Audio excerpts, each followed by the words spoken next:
कहानी की शुरुआत होती है एक साइंटिस्ट से जो कोई एक्सपेरिमेंट कर रहा था। कुछ देर बाद उसने एक अजीब सा कीड़ा अपने शरीर में डाल दिया और अचानक ही उसकी आंखें नीली हो गई। इसके बाद हम लैंग जुन नाम के एक डिलीवरी वाले को देखते हैं जो रात को सामान पहुंचाने जा रहा था। तभी उसने खबर सुनी कि यांग नाम की एक खिलाड़ी अचानक लापता हो गई है। इस महीने पूरे 5 लोग ऐसे ही शहर से गायब हो गए थे। तभी लैंग जुन को अपने अंकल जोंग का फोन आया और उन्होंने लैंग जुन को उसके जन्मदिन की बधाई दी। फिर उन्होंने बताया कि उन्होंने लैंग जुन के घर के बाहर उसके लिए केक भिजवाया है। पर कुछ ही समय बाद लैंग जुन को रास्ते में उल्टा हुआ ट्रक दिखाई दिया। उसने तुरंत बाहर निकलकर ट्रक के अंदर देखा और फिर पीछे उसे एक बेहोश आदमी दिखा जिसकी नसें धीरे धीरे काली पड़ रही थी। लैंग जुन उसकी मदद करने आगे बढ़ा पर अचानक वही कीड़ा लैंग जुन के शरीर में घुस गया।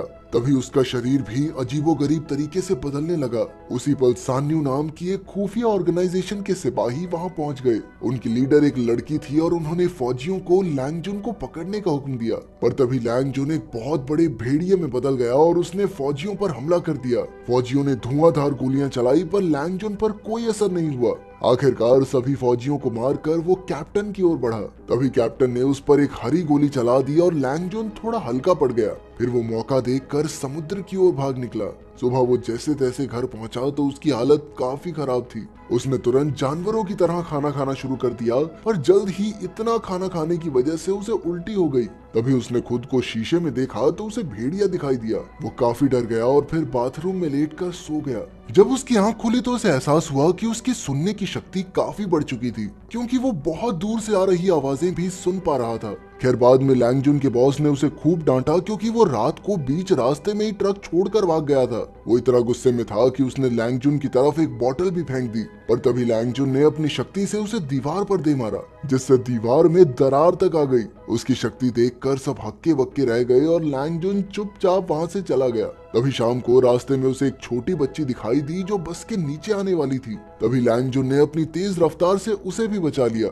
उसे देखकर लैंग जुन को अपना बचपन याद आ गया। बचपन में कई लड़के उसे परेशान करते थे और तब उसकी दोस्त चाओ उसे बचाती थी। तो लैंग जुन ने चाओ से मिलने का फैसला किया जो अब एक बॉक्सर बन चुकी थी। जब लैंग जुन वहां पहुंचा तो चाओ मैच लड़ रही थी। चाओ बेहतरीन खिलाड़ी थी और उसने चुटकियों में अपनी ओपोनेंट को हरा दिया। पर तभी उसके ओपोनेंट ने उसे पीछे से धक्का दे दिया लेकिन लैंग जुन ने दौड़कर चाओ को नीचे गिरने से बचा लिया। ये सब देखकर वहां के मालिक के बेटे वू नेग ने लैंग जुन को मुकाबले के लिए ललकारा। लैंग जुन भी राजी हो गया पर उसे बॉक्सिंग आती नहीं थी इसीलिए एक ही पंच में बेहोश हो गया। वहीं उस खुफिया फौज की कैप्टन और उसका बॉस जाओ लैंग जुन पर नजर रखे हुए थे। तब हमें पता चला कि शुरुआत में हमने जिस साइंटिस्ट को देखा था वो लैंग जुन के पिता ही थे। फिर जाओ ने कैप्टन को जल्द से जल्द लैंग जुन को पकड़ने का हुक्म दिया। उधर जब लैंग जुन की आंख खुली तो वो चाओ के घर पर था। बाद में बातचीत के दौरान चाओ ने उसे बताया कि कुछ दिन पहले उसका भाई अचानक लापता हो गया। जब लैंग जुन ने उसकी तस्वीर देखी तो उसे एहसास हुआ कि ये तो वही लड़का था जिसे उसने रात को ट्रक में बेहोश देखा था।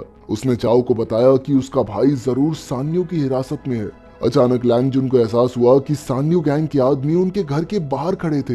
इसीलिए वो दोनों तुरंत पीछे के रास्ते से भाग निकले और उन्होंने गुंडों की गाड़ी में ट्रैकिंग डिवाइस भी लगा दिया।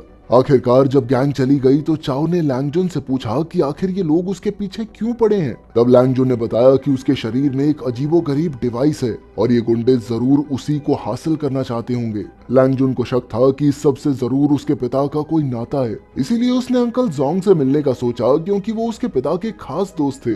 जल्द ही वो अंकल जोंग से मिलने उनके ऑफिस पहुंचा पर अचानक सब लोग बाहर भागने लगे क्योंकि बिल्डिंग में आग लग गई थी। लैंग जुन तुरंत अंकल के कमरे में गया जहां वो टेबल पर बेहोश पड़े थे। वो जैसे तैसे उन्हें कमरे से बाहर ले आया। जब अंकल को होश आया तो लैंग जुन ने उनसे सान्यू गैंग के बारे में पूछा पर अंकल ने झूठ कह दिया कि वो इसके बारे में कुछ नहीं जानते। खैर बाद में जब लैंग जुन घर लौट रहा था तो उसे एहसास हुआ कि कोई उसका पीछा कर रहा है। लैंग जुन ने मौका देखकर उसे धर दबोचा और वो वू नेग निकला। लैंग जुन उसे पकड़कर चाओ के घर ले आया और फिर वू नेग ने बताया कि वो एक हैकर है और वो सान्यू गैंग के बारे में जानकारी इकट्ठा करना चाहता है। साथ ही उसे उनके बारे में जितनी भी जानकारी थी उसने सब कुछ लैंग जुन को बता दिया। तब पता चलता है कि सान्यू ऑर्गेनाइजेशन तेल का व्यापार करती है और साथ ही वो गैर कानूनी केमिकल हथियारों की तस्करी भी करते हैं। वू नेग ने बताया कि लैंग जुन के पिता और अंकल जोंग दोनों पहले सान्यू गैंग के लिए कोई जेनेटिक डिवाइस बनाने का काम कर रहे थे। खैर फिर उसने कहा कि जो भी लोग गायब हुए हैं उन्हें पहले एक गेम खेलने का ऑफर मिला था तब चाओ ने बताया कि हाँ, मेरे भाई को भी ऐसा कोई ऑफर तो मिला था। फिर अगले दिन चाओ बीच पर अकेली खड़ी थी तो लैंग जुन उसके पास आया। चाओ ने दुखी मन से कहा कि मेरे भाई ने कड़ी मेहनत करके मेरी बॉक्सिंग फीस जमा की थी। जब सान्यू गैंग ने उसे पैसे देने का लालच दिया तो वो उनके झांसे में आ गया। तब लैंग जुन ने उसे सहारा दिया और साथ ही वादा भी किया कि वो उसके भाई को जरूर वापस ले आएगा। फिर रात को जब वो दोनों घर लौट रहे थे तो अचानक जाओ और उसके गुंडे उनके सामने आ गए। उन्होंने धमकी देते हुए कहा कि अगर लैंग जुन ने खुद को उनके हवाले नहीं किया तो वो चाओ को मार डालेंगे। लैंग जुन के लिए चाओ की बहुत अहमियत थी, इसीलिए वो उनके साथ जाने को राजी हो गया। पर चाओ भी इतनी जल्दी हार मानने वाली नहीं थी। वो तेजी से उनकी गाड़ियों का पीछा करने लगी और जल्द ही लैंग जुन की गाड़ी के पास आ गई। फिर उसने अपनी बॉक्सिंग की टेक्निक से सभी गार्ड्स के छक्के छुड़ा दिए और अपने दोस्त को लेकर वहां से भाग निकली। इसके बाद वो दोनों अंकल जोंग की लैब में पहुंचे और उन्हें सब कुछ सच बताने को कहा। आखिरकार अंकल जोंग ने कहा कि कई साल पहले वो और लैंग जुन के पिता सान्यू गैंग के लिए काम करते थे। उन्होंने अपनी रिसर्च के दौरान खूंखार जानवरों से वो जीन्स निकाले जो इंसानों के शरीर में डाले जा सकते थे और उन्हें पैलेसाई का नाम दिया। पैलेसाई ऐसे जीन्स का मिश्रण था जिसे किसी भी इंसान के शरीर में डालो तो उसका हर एक रोग ठीक हो सकता था। पर जब लैंग जुन की मां की मौत हो गई तो उसके पिता को इतना गहरा सदमा लगा कि उन्होंने काम करना ही बंद कर दिया। लेकिन ये बात सान्यू गैंग को पसंद नहीं आई और उन्होंने लैंग जुन के पिता को लैब में जबरदस्ती बंद कर दिया। एक रात बदकिस्मती से लैब में आग लग गई और वहीं लैंग जुन के पिता जलकर मर गए। ये सुनकर लैंग जुन का खून खौल उठा और उसने उनकी मौत का बदला लेने की ठान ली। अंकल जोंग ने उसे रोकने की कोशिश की क्योंकि सान्यू गैंग के आदमी बहुत ताकतवर थे। उसी पल वहां सान्यू गैंग आ पहुंची और अचानक उन्होंने अंकल जोंग को गोली से मार डाला। ये देखकर लैंग जुन का रोम रोम जल उठा और वो एक भयानक भेड़िए में बदल गया। फिर वो एक एक करके सभी गुंडों को पीटने लगा, पर तभी कैप्टन ने उस पर एक खास गोली चला दी जिससे लैंग जुन वापस इंसान बन गया। मगर इससे पहले कि कैप्टन लैंग जुन को गिरफ्तार करती, चाओ ने लैंग जुन को खिड़की से धक्का दे दिया और खुद गुंडों का सामना करने लगी। तभी वूनेग वहां आ पहुंचा और उसने लैंग जुन को अपनी गाड़ी में बैठाकर वहां से बाहर निकाला। उस रात लैंग जुन नदी किनारे मायूस होकर बैठा रहा। फिर उसने अपने पिता का दिया हुआ लॉकेट देखा जिसमें उसकी और उसके पिता की तस्वीर थी। फिर अगले दिन उसने ये लॉकेट वूनेग को दिखाया जिसने हिसाब लगाया कि शायद ये लॉकेट किसी चीज की चाबी है। काफी छानबीन करने के बाद वूनेग ने देखा कि लॉकेट पर बना निशान एक खुफिया जगह का निशान था। अब जल्द से जल्द वो दोनों नक्शे के सहारे एक जगह पर आ पहुंचे।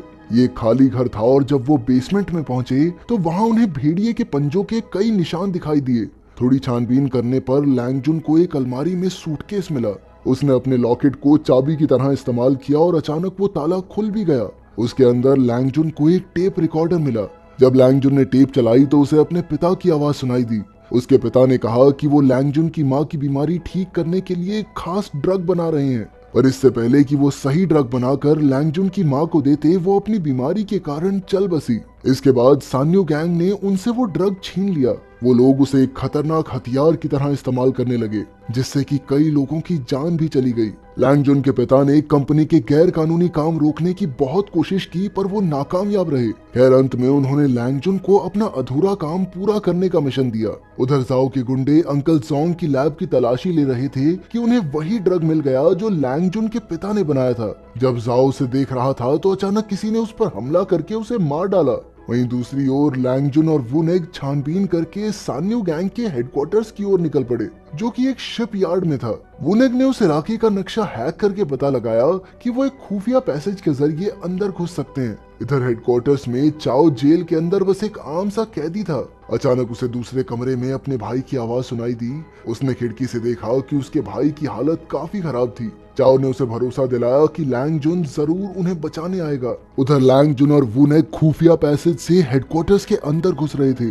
जैसे ही वो पैसेज से नीचे कूदे अचानक कई गार्ड्स ने उन पर हमला कर दिया, लेकिन लैंग जुन की खतरनाक ताकत के सामने कोई टिक नहीं पाया। उसने भेड़िए की ताकत से एक एक करके सभी गार्ड्स को धूल चटा दी। इसके बाद लैंग जुन चाओ को ढूंढने निकल पड़ा और वूनेग सान्यू गैंग के गैर कानूनी धंधे का पर्दाफाश करने के लिए सबूत इकट्ठा करने लगा। कुछ ही देर में लैंग जुन ने चाओ का कमरा ढूंढ लिया, पर उसके पास ताले की चाबी नहीं थी। जब वो चाबी ढूंढ रहा था तो अचानक अंकल जोंग उसके सामने आ गए। अंकल जोंग को जिंदा देखकर उसके पैरों तले जमीन खिसक गई, पर अंकल ने कहा कि उन्होंने पैलेसाई का इस्तेमाल किया और फिर से जिंदा हो गए। तभी अचानक स्क्रीन पर एक वीडियो चलने लगी जिसमें अंकल जोंग और लैंगजुन के पिता के बीच बहस हो रही थी। तब ये खुलासा हुआ कि अंकल जोंग सान्यू गैंग के साथ मिलकर केमिकल हथियार बनाना चाहता था, पर लैंगजुन के पिता इसके लिए राजी नहीं हुए।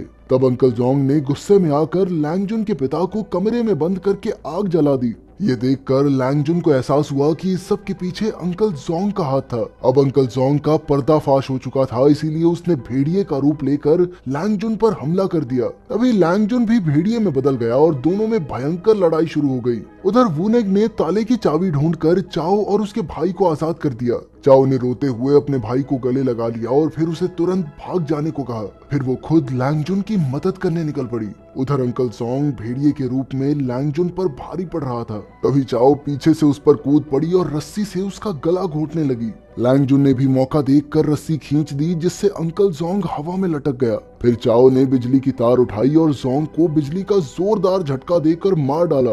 अंत में हम लैंगजुन को वॉर ऑफ वेयरवुल्फ नाम की किताब पढ़ते हुए देखते हैं। तभी टीवी पर खबर आई कि सभी लापता लोग मिल गए और सान्यू गैंग के गैर कानूनी कामों का पर्दाफाश हो गया।